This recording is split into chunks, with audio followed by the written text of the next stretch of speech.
right, this is contestant number 7. We're almost at the 10, so I hope the judges still have enough water and energy.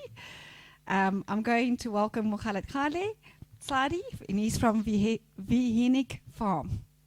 Vegethentic Farm, sorry. You can correct me for that. Over to you. I'm going to start the clock. Good morning. Morning. What if we could grow more food sustainably in rural communities where the need is greatest? My name is Mokgalakgathe Ttladi, and I'm the co-founder of Vegethentic Farm, a business that fulfills 4 sustainable development goals. Many farmers in rural areas are struggling with water scarcity, and that affects local food production. People with disabilities are also finding it very challenging to work in traditional farm. We have built a highly efficient hydroponic system that recirculates water in the PVC pipes. The system, what makes our system special is that we have easy to remove growing channels that allow people with disabilities to work comfortably. This is Ngwaku Sikula and I discussing how we can make a long-term positive contribution to humanity and our planet. We are both graduates with business training, and we also received won an international competition. We both graduated from Wits University with BSc in Biological Sciences, and we received business training from CEDA. In 2020, we won the End Poverty Innovation Challenge, and we regularly receive expert advice from the University of Limpopo and CEDA. I'm also part of the YBT program, where I've received excellent business development skills. So you must be wondering, where are we? In 2019, we built our prototype and registered our company. And in 2020, we received seed funding from the French South African Agri-Institute and the Social Ventures Foundation. And we also received access to 400 meter square piece of land for expansion. Up to so far, we've fed over 18,000 families in my community. Our typical customers are people like Malijem. She's a 26-year-old accountant living in Mankweng with her family. She loves our products because they are fresh, nutritious, and locally produced, which save her on transportation costs. We've reached her through our Facebook page, which has over 3,000 members, and she has also spread the word. Our value proposition to our customers is to reliably produce nutritious food all year round. We are targeting the communities of Mankweng and Ga-Mothapo, which have an estimated population of over 107,000 people and over 32,000 households. These are mainly middle and low income groups who can afford 15 rands for a bunch of spinach. We are competing with small scale conventional farmers. However, we have the competitive advantage because we don't rely on soil, meaning we are not vulnerable to soil-borne pests and diseases, as well as crop rotation, which helps us to produce all year round. Coming to our numbers, we are charging 15 rands for a bunch of spinach or a punnet of herbs, and it costs us just 70 cents to produce, giving us a monthly gross profit of 14 rand 30 cents. We are able to generate a monthly net profit of 5,000 rands, which is 76% of the monthly gross profit. So what are we looking for? Would appreciate any advice or referrals. We also have a business plan that we are ready to submit to some of the funding opportunities we've seen on the Koi group. Would also appreciate growth capital of 340,000 rands, which will be used for borehole, fencing, and solar panels to increase the capacity of our farm, and will also help us to generate a net profit of 42,000 rands monthly. We haven't reached our break-even point yet, but with financial assistance, we'll be able to do so in just 10 months. In the near future, we are planning to increase the capacity of our farm in order to supply fresh produce markets and retailers, as well as schools. We also plan to get a food safety certificate, which will also be very useful. We are also looking at collaborating with other farmers and providing training opportunities for other farmers so we can be able to franchise our business, and I thank you.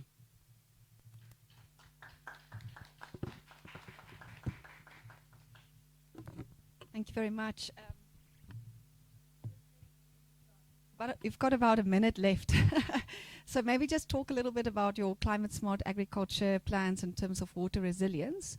just for a quick answer on that, and maybe then we can open for the judges. All right. This technology saves a lot of water. We are able to use 70 to 80% less water compared to traditional farming. This is because we are giving the plants exactly what they need when they need it. Instead of losing water to the ground, we are only losing water that's absorbed by the plants instead of having to lose fertilizers and water to the ground, as well as Thank you. That's your 5 minutes. You just used 4 minutes, and I thought, wow. Okay, over to the adjudicators. Any questions? Can I maybe also give a mic on this side? Thank you very much for that amazing presentation, and also we're going to enjoy the the herbs when we get home. Thank you so much for that. So mine is actually to just ask around sustainability, right? Of your business. Of course, you've identified a particular community. You've identified how much they can afford and so forth. What are your thoughts around ensuring that you can have off-takers and guaranteed, clientele, in this case, retailers and so forth? Because I didn't hear you talking about retailers and the likes as prospective, people who can actually order large bulk. And so maybe talk to that. Thank you for that question. Our plan is to train other farmers and empower them. So having other farmers will be able to franchise our business, and we'll also be able to have more quantities and be able to meet the demands of the supply chain that way.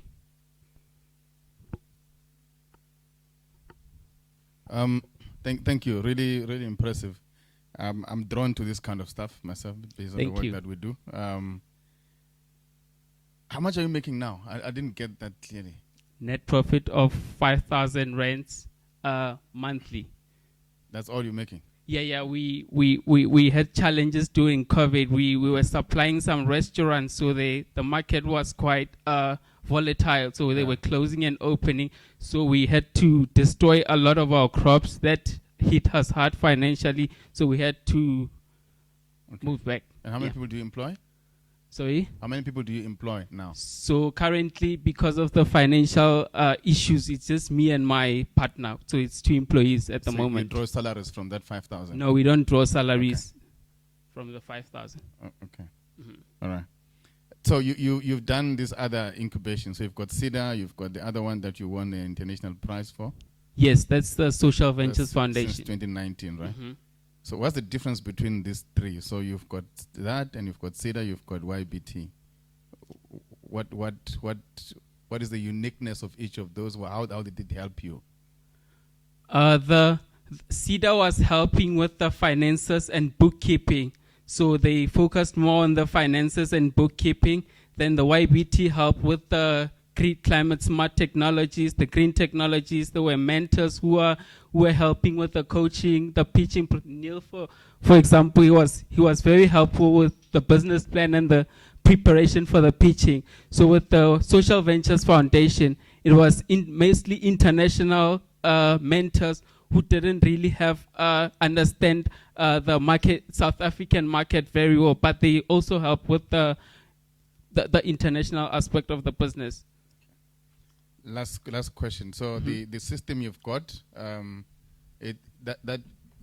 did you finance that? It was through the first grant, possibly?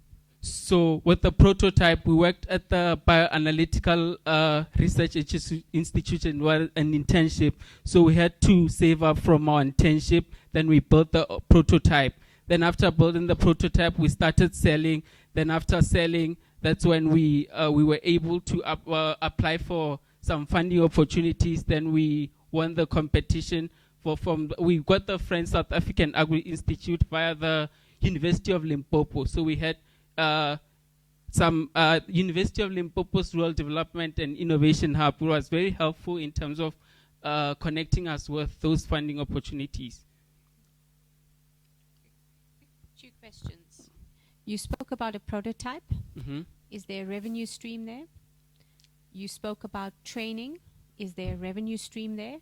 and you spoke about your products, which you've shared that there is a revenue stream. Yes. So I think you need to unpack your revenue streams a bit better, and I think each one will have a different business model. All right. Thank you. Good presentation. Thank you.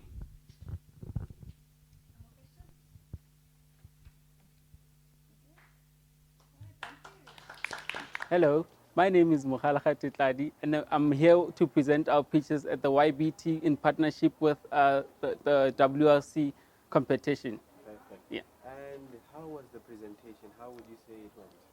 The presentation was okay. It was okay. That's what I And can then say. what special message can you send out to Youth Bridge Trust for this beautiful initiative? I'd like to really appreciate the Youth with Trust for this amazing opportunity. It was really, really, really